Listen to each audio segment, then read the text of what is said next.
বর্তমান যে অন্তর্বর্তী সরকারের প্রতি জনগণের যে আশা আকাঙ্ক্ষা সেটাকে আসলে কি 100% দিতে পারতেছে?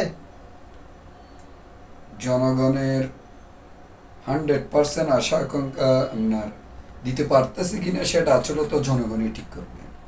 কিন্তু 5ই আগস্ট রেভলিউশনের পর সাধারণ ছাত্র জনতার হয়তোবা এই সরকারের প্রতি এক্সপেকটেশনটা একটু বেশি ছিল, কিন্তু তারা চেষ্টা করতেছে।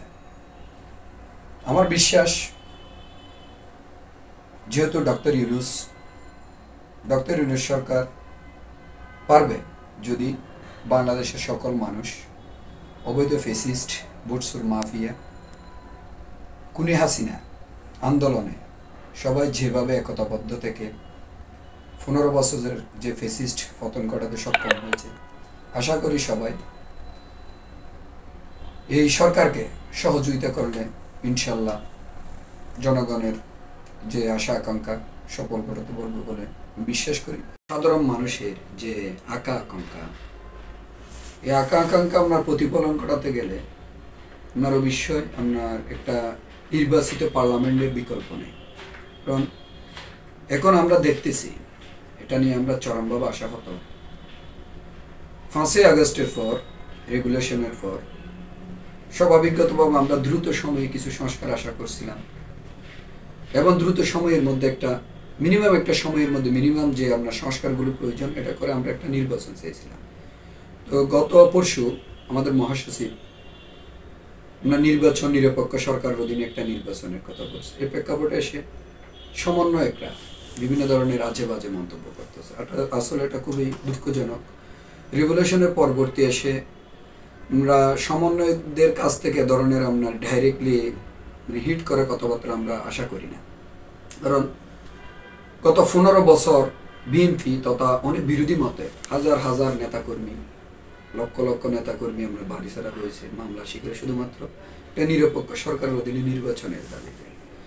তো কাজে যে বর্তমানে নাগরিক অধিকার নামে একটা রাজনৈতিক সংগঠনে আত্মপ্রকাশ করছে, যদি বর্তমান প্রেক্ষাপটে এসে যারা সমন্বয়ক আছে তারা যদি ওই নাগরিক অধিকারের যদি ওরা নির্বাচন করতে চায়, এক্ষেত্রে তাদেরকে অবশ্যই ওখান থেকে আপনার এই যে বর্তমান যে ইউনুস যে উপদেষ্টা যারা আছে, যারা নাগরিক কমিটিকে প্রমোট করতেছে, তাদেরকে ওখান থেকে পদত্যাগ করে নির্বাচন করা দরকার।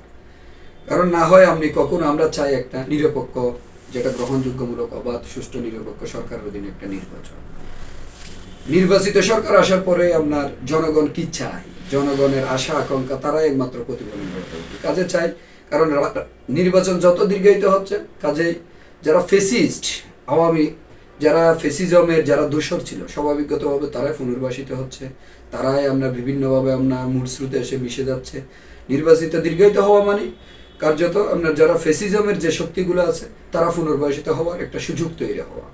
তো এখান থেকে মুক্তি পাওয়ার একমাত্র পথ হচ্ছে দ্রুত সময়ের মধ্যে একটা অবাধ, সুষ্ঠু, নিরপেক্ষ নির্বাচন, সরকারের মাধ্যমে নির্বাচন ছাড়া কার্যত সামনে ডে বাই ডে যদি আমরা দ্রুত নির্বাচন করতে না পারি, দ্রুত নির্বাচন করা সম্ভব না হয়, এক্ষেত্রে সবচেয়ে বেশি ক্ষতিগ্রস্ত হবে দেশ, এবং সবচেয়ে বেশি সুবিধাভোগী হবে ফেসিজমের আওয়ামী 15 বছর যারা বিভিন্ন ধরনের আপনার এই যে ফেসিজমের সাথে সম্পৃক্ত ছিল, সবচেয়ে বেশি লাভবান হবে তারা। কাজেই যত দ্রুত সম্ভব একটা নির্বাচন আমরা আশা করি। নির্বাচন এবং আওয়ামী লীগ, এই নির্বাচন হয় তাহলে কি আওয়ামী লীগ অংশগ্রহণ করবে এবং নতুন কোনো মুখ দেখতে পারবো আমরা? আওয়ামী কিভাবে নির্বাচন? আওয়ামী আপনার ওরা যে গত 15 বছর যে খুন ঘুম, আপনার এই যে 5ই মে শাপলা চত্বর, তারপর হচ্ছে আপনার বিডিআর হত্যাকাণ্ড, তারপর হচ্ছে আপনার বিভিন্ন বিরোধী মত, লক্ষ লক্ষ হাজার হাজার বিরোধী মত নেতাকর্মীদেরকে গুণের সাথে যে রাজনৈতিক দল, যে নেতারা জড়িত, তাদের সম্পূর্ণ বিচার না হওয়া পর্যন্ত, এমনও হতে পারে সব নেতাদের বিচার করতে গিয়ে ওদের একদম উচ্চ পর্যায়ের একদম সর্বোচ্চ লেভেলের নেতাদের বিচার করতে গিয়ে এমনও হতো এই দলটাই তো নিষিদ্ধ হয়ে যাবে। আর এইরকম একটা ফেসিস্ট যারা পালিয়ে গেছে, ওয়ার্ল্ডের ইতিহাসে বিরল, টোটাল ক্যাবিনেট, টোটাল পার্লামেন্ট পালিয়ে গেছে, এরকম একটা ক্রিমিনাল দলকে, এরকম একটা ফেসিস্টের কোনো ধরনের বাংলাদেশে আর সুযোগ দেওয়া উচিত হবে না। কাজেই যারা নতুন দল যেগুলো হচ্ছে এগুলোকে ওয়েলকাম, কারণ সবার রাজনীতি করার অধিকার আছে, যার যার অবস্থান দেশে রাজনীতি করতে পারে, নতুন রাজনৈতিক দল করতে পারে, এখানে নতুন রাজনীতি ওয়েলকাম। কিন্তু আওয়ামী লীগ না, আওয়ামী লীগের বিষয়টা হচ্ছে এমন, তাদেরকে এখনো পর্যন্ত তাদের বিচারই শুরু হয় না। তারা যে শুধুমাত্র 24-এর যে রেগুলেশন, 24-এ তারা প্রায় 2000-এর উপরে ছাত্র জনতাকে হত্যা করছে। তো হত্যাকাণ্ডের বিচার করতে গেলে তো তাদের আর দেশে রাজনীতি করার কোনো অধিকার থাকে না, দলটা তো আলটিমেটলি নিষিদ্ধ হয়ে যাবে। কাজেই নতুন দল যারা নতুন যারা এই যে নাগরিক অধিকারের কথা বলছি, এই যে আসো নতুন যারা, তাদের মধ্যে আমাদের মধ্যে নতুন দল যারা আসবে তাদের আমাদের মধ্যে হতে পারে, মত পার্থক্য থাকতে পারে, হয়তো বিভিন্ন মতের অমিল হতে পারে। আমাদের মধ্যে কি হবে, এই যেমন ধরেন আমরা জামাত ইসলামী আছে, তারপরে বিএনপি, তারপরে আমরা গণ অধিকার, তারপরে এই যে যারা আর যে বাংলাদেশে যে আমরা নিবন্ধিত যে রাজনৈতিক দলগুলো আছে, তারপর যারা আমরা গত 15 বছর বিরোধী মত পোষণ করে রাজনীতির মাঠে টিকে ছিল, তাদের মধ্যে কি হবে রাজনীতি, তাদের মধ্যে আমরা কি করব রাজনীতি। আমাদের মধ্যে পক্ষ থাকবে, বিপক্ষ থাকবে, আমাদের মধ্যে আমাদের মত যদি মনে করেন তাদের সমালোচনা করবে, আলোচনা করবে, এর মধ্যে থাকবে। কিন্তু কোনো ফেসিস্ট, কোনো ফেসিজম, কোনো স্বৈরাচারী দূষণ এদেশে আর কোনো ধরনের স্থান নিতে পারবে বলে অন্তত আমি মনে করি না।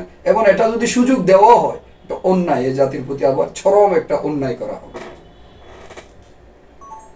সর্বশেষ বলবো আমি আপনাদের ছাত্রদের পক্ষ থেকে দেশ ও জাতির জন্য আপনারা কি বার্তা দিবেন?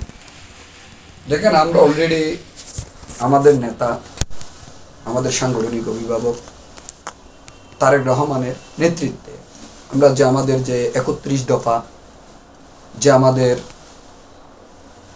31 দফা যে আমরা জাতির সামনে যে 31 দফা দিছি, আমরা এগুলো চাচ্ছি একদম প্রত্যন্ত অঞ্চল থেকে, একদম আমরা যারা চট্টগ্রাম মহানগর ছাত্রদল রাজনীতি করি, আমরা প্রতিটা অলিতে গলিতে, প্রতিটা পাড়ায় মহল্লায় একদম সবখানে আমাদের এই মেসেজটা দেওয়ার জন্য।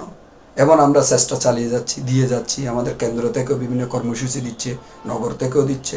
আমাদের সর্বোচ্চ প্রচেষ্টা হচ্ছে সাম্য, মানবিক, বৈষম্যহীন বাংলাদেশ গড়ার পথে বাংলাদেশ জাতীয়তাবাদী ছাত্রদল তারেক রহমানের নেতৃত্বে সর্বদাই আছে, সাধারণ মানুষের পাশে আছে, ক্যাম্পাস আছে, ছাত্রদের পাশে আছে।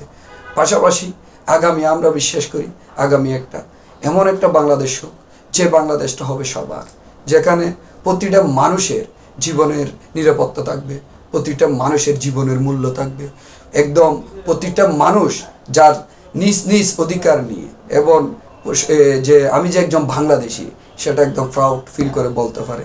আমরা এটাই চাই। একটা সর্বশেষ কথা হচ্ছে এটাই, আমরা একটা সাম্য, মানবিক, বৈষম্যহীন বাংলাদেশ গড়াই আমরা আপনার দৃঢ় একদম প্রতিজ্ঞাবদ্ধ।